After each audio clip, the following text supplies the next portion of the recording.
Assalomu alaykum hammaga. Sizlarni yana Worldwide Consulting, ya'ni Worldwide Uz kanalida ko'rib turganimizda xursandmiz. Bugun bizning oldimizga Germaniyani University of Europe'dan представители keldilar. Hello. Hello everyone. Can you tell me about yourself and introduce yourself to our audience actually? Sure.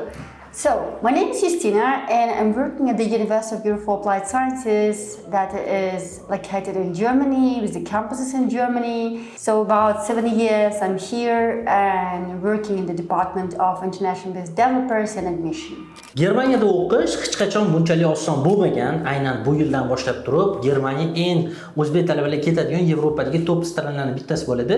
Chunki Yevropaga o'qish ketish bor yo'g'i 1,5 ming yevro bilan to'lab siz уже o'qish ketsangiz bo'ladi. Qolgan kontraktda o'qishingiz davomida to'laysiz.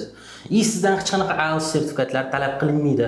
Germaniyada davlat o'qishlarga kiramansangiz 12 yillik ta'lim talab qilinadi.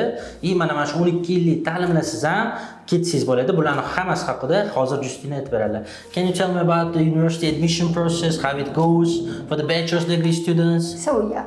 Let me start from the university itself. So, University of Europe for Applied Science, that's a private university in Germany with a state accreditation. I'd like to highlight for your subscribers and followers, state accreditation means that diploma will be given by the Minister of Education of Germany. And of course, as mentioned, Sarwar, students from the Uzbekistan can apply directly to the first year of the 11th grade. As far as you know, in German higher education system, students, specifically international students, has to take a student credit. But in our university, you can apply directly to the first year of the 11th grade. This because the university registers under Brandenburg law. And the Brandenburg law says that if the international student is eligible to study at the university in home country, then they are eligible to study at the University of Europe for Applied Sciences also. And regarding the admission, it's quite simple, absolutely. You don't need the IELTS. You can apply directly to the first year. You will need just your international passport, your transcript for the past year if you don't have a high school diploma yet. It could be Shahadatnama or Lyceum diploma. And of course, CV motivation letter, that's all. With these 3 documents, you can apply and get the offer letter. And upon getting the offer, you can take our own internal English test for free. Okay, let me keep them posted about the Uzbek. Hozir aytib o'tilganda O'zbekistonlik talabalarni hammasi directly bakalavrga o'qishga kirsa bo'ladi. Chunki bularning hammasi universitetdan Brandon Law qonunlariga asosan agar siz o'z davlatingizda bakalavrga o'qishga kira olishga sizni 11 yillik ta'limingiz yetsa, ular ham sizni o'sha asosida Germaniyadagi qonun asosida sizni to'g'ridan-to'g'ri bakalavrga o'qishga olishadi. Eng qizig'i bo'lsa admission requirements. Bakalavr uchun sizdan ko'p narsa talab qilinmaydi. Shahodatnoma, maktabda attestatingiz yoki litsey yoki kollejingiz attestatlari, diplomlari, hujjatlari va siz hech qanaqa IELTS sertifikatlarsiz, til sertifikatlarsiz, albatta ingliz tilida o'qishingizni boshla olasiz. Faqat sizdan ularni ichki ekzamindan o'tish talab qilinadi. Ingliz tilini bilishingiz kerak va bu ekzamin narxi mutlaqo bepul bo'ladi. So can you tell me about the scholarships that you are offering also for the students for excellence scholarship? This is actually the main question that we do usually receive about the scholarships, grants as names here in Uzbekistan. So, the University of Europe for Applied Sciences has 2 types of scholarship. The first one we do call High Achiever Scholarship, and this scholarship based on your GPA. If student has a 90% GPA, they are eligible for 50% scholarship for full period of study. So, since the bachelor degree is 3 years, you can apply with your Shahadatnama for 50%, get 50% grant, as says here. And for postgraduate, these scholarships are 20, 30, and 35%. Meanwhile, we do also have a regional scholarship. Don't worry, if you don't have a high GPA marks, you still can get the scholarships, regional scholarships around 20-30%. And is it applied for the, let's say, for the bachelor's, for the 3 years of education? Yes. Yeah. High Achiever Scholarship, which is a 50% scholarship, is only for undergraduate students. Yes. Bachelor degree students. And it will be applied all the year of the all study programs during 3 years. Yes, for full 3 period. years. Yes. For 3 years. That's what I meant. Okay. Berilayotgan aynan bu universitet bakalavrga, magistraturaga ham topshirayotgan talabalar uchun grantlar taklif qiladi va bu grantlarning bitta turi bu High Achiever Scholarship. Ya'ni aynan High Achiever Scholarship orqali sizlar GPA'larga qarab 55% gacha grant yutsanglar bo'ladi. Bu grant sizni olgan attestatingizdagi baholaringizga bog'liq. Agar siz attestatingiz 4.7 dan balandroq bo'lsa, out of 5 qismidan oladigan bo'lsangiz, sizga 50% gacha grant beriladi. Agar kontraktni полностью oldindan to'lasangiz, 55% gacha grant olishingiz mumkin bo'ladi. Magistraturalarga ham o'zining grantlari bor. Bu 20% dan 35% gacha bo'ladi. Bu ham sizni первоначальный взнос qancha qilishingizga bog'liq bo'ladi. Bundan tashqari bu scholarshiplar butun period, ya'ni bakalavr 3 yil bo'lsa 3 yilga, magistr bo'lsa 2 yil bo'lsa 2 yilga beriladi. Faqat birinchi yil uchun emas, ba'zi bir universitetlarga o'xshab. Bundan tashqari regional grantlar bor. Bu sizni, ya'ni O'zbekiston based on sizni nationalities, ya'ni O'zbekistonlik fuqarolik bo'lganingiz uchun beriladigan scholarship. Bu degani eng kamida scholarshipingiz miqdori 20 yoki 30% dan bo'ladi bakalavr magistraturaga qarab. Yep. And can you tell something about the Dubai campus also? Oh yeah, sure. I do love Dubai. I believe your followers love too. Well, Dubai campus was launched in 2023, and despite two other universities in Dubai, our campus located on Sheikh Zayed Road. From right side, will be located Dubai Mall. Backside, the Dubai Frame. So this is the central part of the city, and mainly the university located in the building of World Trade Center.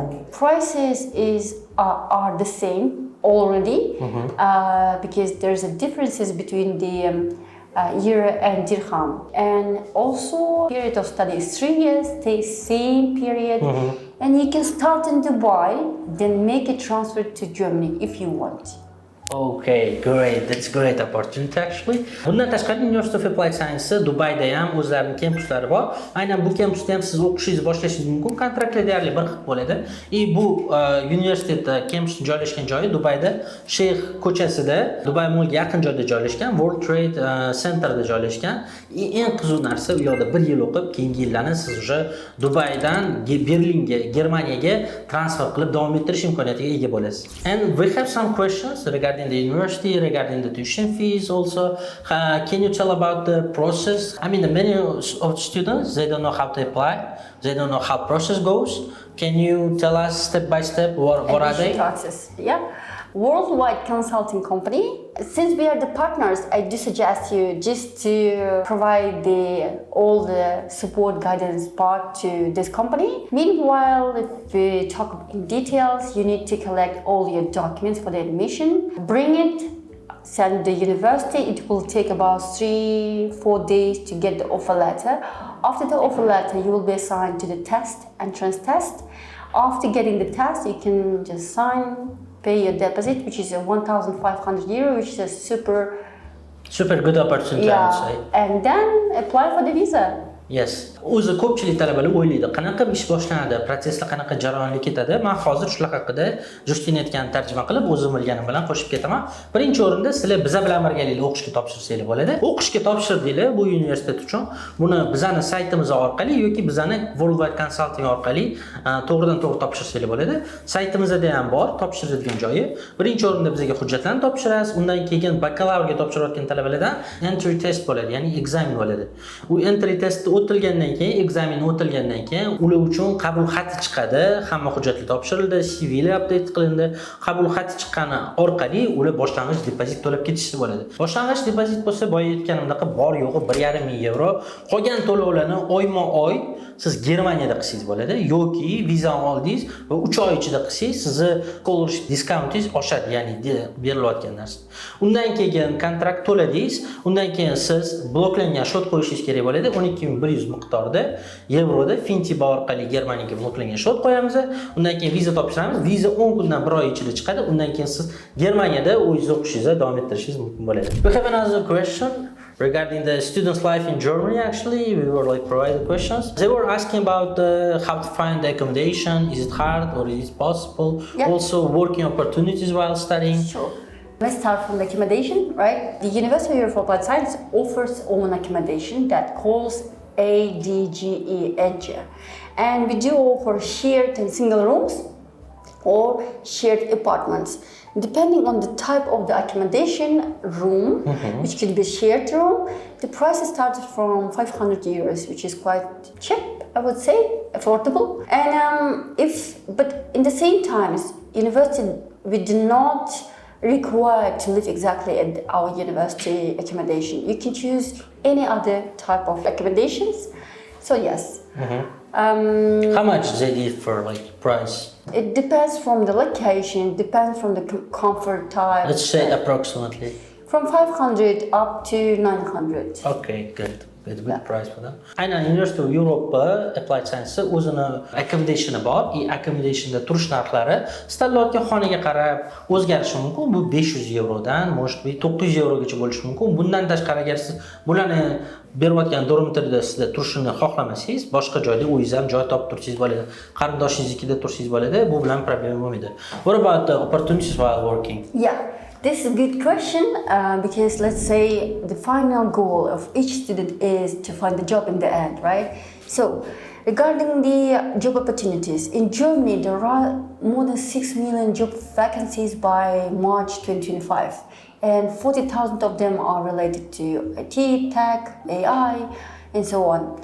What I want to say that we do have a career development center which is quite strong and they are helping from each step, starting making the CV and applying to the companies. And we do also have own application, which is named JobTize. JobTize is dedicated only UE students, where usually we post all the available internships, part-time, full-time jobs. And also, I cannot to highlight that university has a 98% of employability rate. Yeah, 98% of our students, they do have a job during the first year after the graduation. And of course, since they are coming to Germany, in Germany they can stay for seeking the job for additional 18 months, which could which could be extended twice for 6 months, which means overall period for seeking the job is 2.5 years. And of course, university has strong partner ties. And among our partner companies, I can name Daimler, TK, IBM, and Magnum, Alba Berlin, other companies as well, where a student can get internships or work. But, however, I'd like to also pay the attention of your followers that all undergraduate programs include at least 1 semester internship. If student doesn't want to make an internship, they can choose exchange semester program.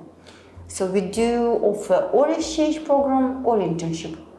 It's like each year it will happen? Like No. Once in the undergraduate. Yeah. Great, now I got it.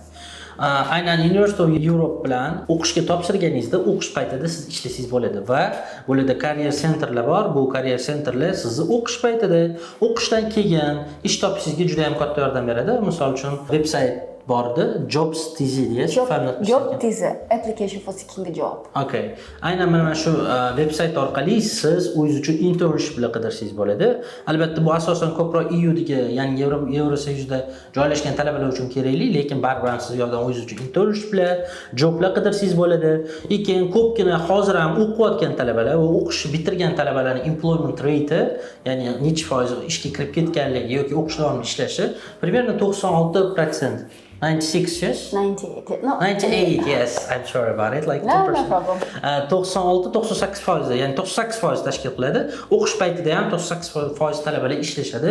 O'qishni bitirgandan keyin ham ishlash imkoniyatlari bor. Yana bitta narsani aytib o'tmoqchimiz, что siz agar bakalavr yo magistr bitirsangiz, sizda yana 1,5 yillik, uni 18 oylik period bo'ladi. Siz o'zingiz uchun sponsor, работодатель topishingiz uchun, ya'ni ish beruvchi topishingiz uchun. Aynan shu period yana 2 marta cho'zila oladi. Ya'ni 6 oydan. Bu degani umumiy olganda sizda 2,5 yil muddat bo'ladi o'zingiz uchun yaxshi ish topishingizga. Bular orqali partner universitetlar o'qish bitirgandan keyin ko'pgina high-tech kompaniyalar, AI kompaniyalarga Berlinda ishlar bilan ta'minlaydi talabalarni. Aynan o'shalarning bittasini Career Center orqali qilsanglar bo'ladi. Chunki universitetda o'zini Career Centeri o'sha o'qishlarga topshirishga, rezyume tayyorlashga yordam berishadi. Bu eng men o'zim aytgan bo'lardim, muhim jihatlardan bittasi. Qaysi o'qishga kirayotgan bo'lsangiz ham siz uni employment rate'ini ko'rishingiz kerak after graduation. Agar institutdan bitirgan talabalarning ko'pi birinchi yil ichida o'qish ish topib ketsa, bu degani bu universitet yaxshi, bu yerda Career Center ishlayapti. Не так что siz o'qidingiz, diplom berdi, institut bo'ldi, ketib olmaydi, siz bilan birga aniq qiladi. O'shaning uchun ham buni hisobga olinglar. Thank you for your time. Thank you for anything inviting me. you want to add actually about the university? Fakultetlarni sizlar aynan bizning veb-saytimiz talabalink.uz orqali unda universitetlar bo'limiga o'tib, University of Europe yozsanglar, Applied Science chiqib keladi va ularni Germaniyadagi filiallarini tanlab, fakultetlar haqida informatsiya olishingiz mumkin. Albatta bizning Telegram kanalida yoki konsultantlarimizga murojaat qilsanglar, ular ham sizlarga to'liq ma'lumot berishadi. Yana bitta narsa aytib qolgan bo'lardim, bizning kanalimizga obuna bo'lishni va like bosishni unutmanglar. Zeroki bu orqali biz ko'proq odamlarga bu videoni foydali bo'lishiga hissa qo'shgan bo'lardik. Anything you want to add? Yeah, thank you so much for inviting and apply to the University of Applied Sciences with the Worldwide Consulting. Thank you very much for your time. Hammaga rahmat. Kelasi safar ko'rishguncha.